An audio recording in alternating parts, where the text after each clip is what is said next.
எப்போவுமே நீங்கள் ஒரு உணவு கட்டுப்பாடை கடைப்பிடிக்கிறீங்க. உங்கள் அறிவுக்கு தெரிஞ்சு உடம்புக்கு தீங்கான உணவுகளெல்லாம் தவிர்த்துட்டு நல்ல உணவுகளை சாப்பிட்றீங்க. உங்கள் அறிவுக்கு தெரிஞ்சு நல்ல உணவுகளை இப்போ சாப்பிட்றீங்க அப்படின்னா, அதை யார்கிட்டையுமே போய் நீங்களாக போய் சொல்லாதீங்க. அவங்க கேட்டால் மட்டும் சொல்லுங்கள். ரொம்ப தன்னடக்கமாக இருக்கணும். அப்போ தான் அந்த உணவு கட்டுப்பாட்டை உறுதியாக கடைப்பிடிக்க முடியும். உணவு கட்டுப்பாட்டை கடைப்பிடிப்பதற்கு மன உறுதி என்பது ரொம்ப தேவை.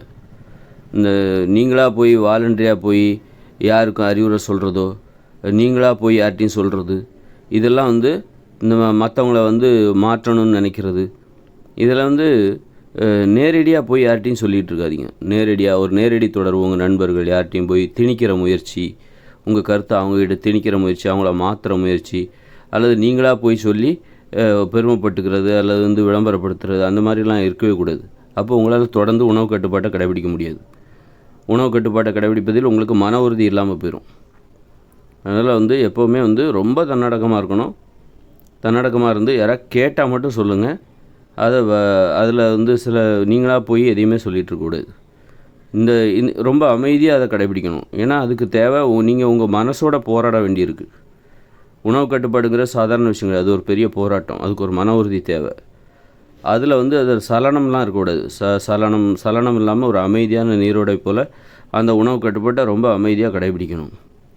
அவங்க கேட்டால் நீங்கள் சொல்லலாம். கேட்காம நீங்கள் போய் யார்ட்டையும் போய் பெருமையாக சொல்கிறது, அவங்கள மாற்றணும்னு நினைக்கிறது, அவங்க உணவு முறையை என்ன மாதிரி மாறுங்க அப்படின்னு அவங்ககிட்ட போய் திணிக்கிறது, இந்த மாதிரி. அப்புறம் வாக்குவாதத்தில் ஈடுபடவே கூடாது. வாக்குவாதம் பண்ணுறது, என்னுடைய உணவு கட்டுப்பாடு தான் சிறந்தது, உங்களுடைய உணவு அப்படி இல்லை அப்படின்னு வாக்குவாதத்தில் இதெல்லாம் மன உறுதியை குலைச்சிரும். உங்களால் தொடர்ந்து உணவு கட்டுப்பாட்டை கடைபிடிக்கவே முடியாது. ஒரு பெரிய போராட்டமாக இருக்கும். இப்போ ஒரு 4-5 நாள் உணவு கட்டுப்பாடை கடைபிடிப்பீங்க. திரும்ப பழைய மாதிரி அந்த பழைய உணவுகள், நோய்களை தருகிற உணவுகளை சாப்பிட ஆரம்பிச்சிருவீங்க. எதை நீங்கள் உங்கள் அறிவுக்கு தெரிஞ்சு எது நோய்களை தருகிற உணவுகள், எது ஆரோக்கியத்தை தருகிற உணவுகள் அப்படின்னு உங்களுடைய அறிவுக்கு தெரிஞ்சு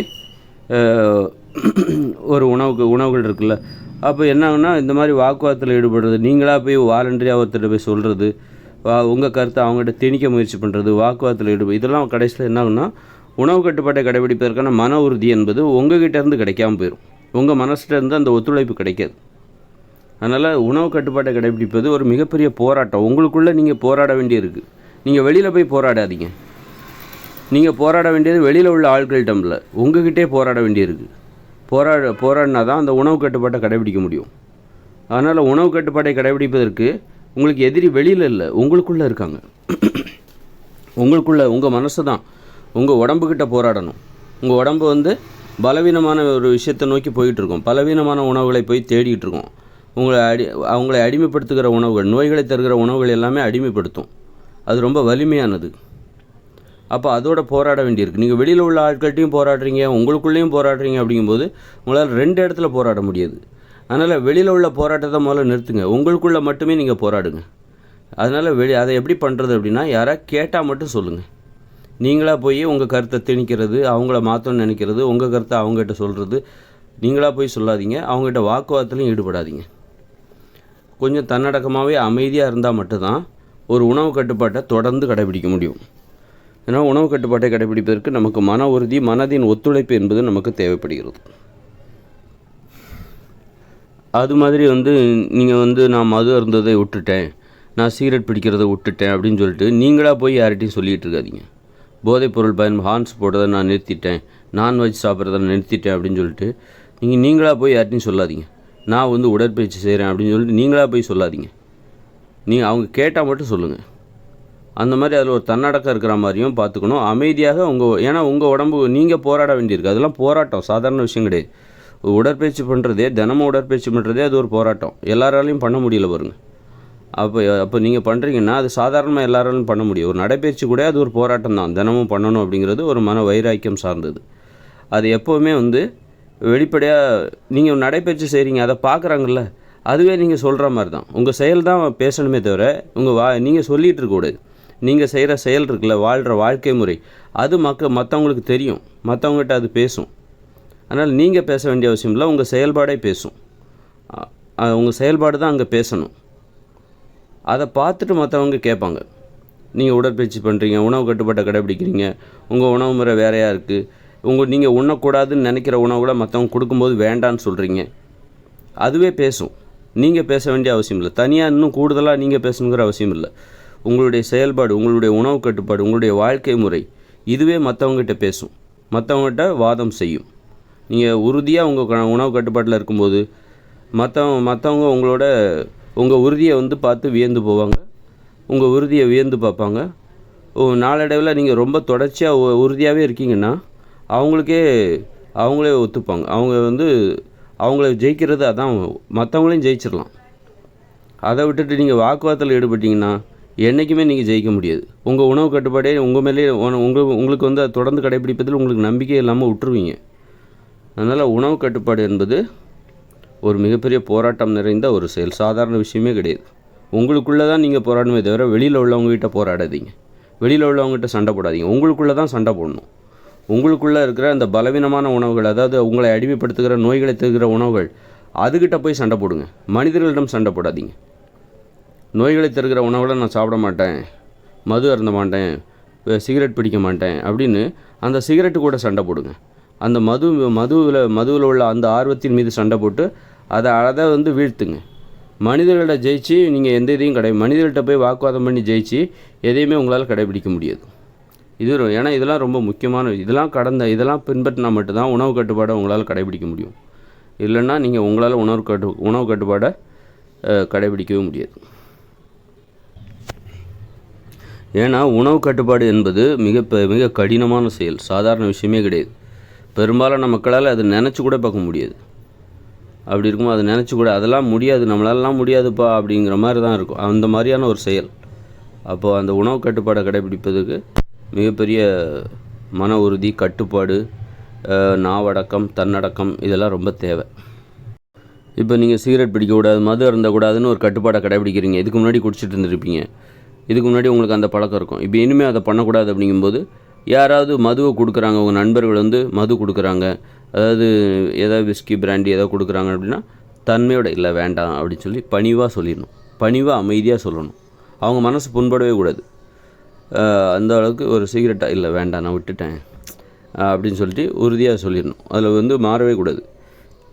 அது மாதிரி மாமிசம் சாப்பிடக்கூடாது அப்படின்னு ஒரு கட்டுப்பாடை கடைபிடிக்கிறீங்கன்னா யாராவது பிரியாணி சாப்பிடுங்க வாங்க சாப்பிடலாம் அப்படின்னு கொடுக்குறாங்கன்னா இல்லை நான் விட்டுட்டேன் அப்படின்னு சொல்லுங்கள். இன்றைக்கி ஒரு நாள் தானே சாப்பிடுங்க, இல்லை ஒரு நாள் விட்டு அப்புறம் திரும்பவும் அது அடுத்து அப்படியே இழுத்துட்டு போயிடுங்க, அது அந்தளவுக்கு அதனால் வேண்டாம் சாரி அப்படின்னு சொல்லிடுங்க.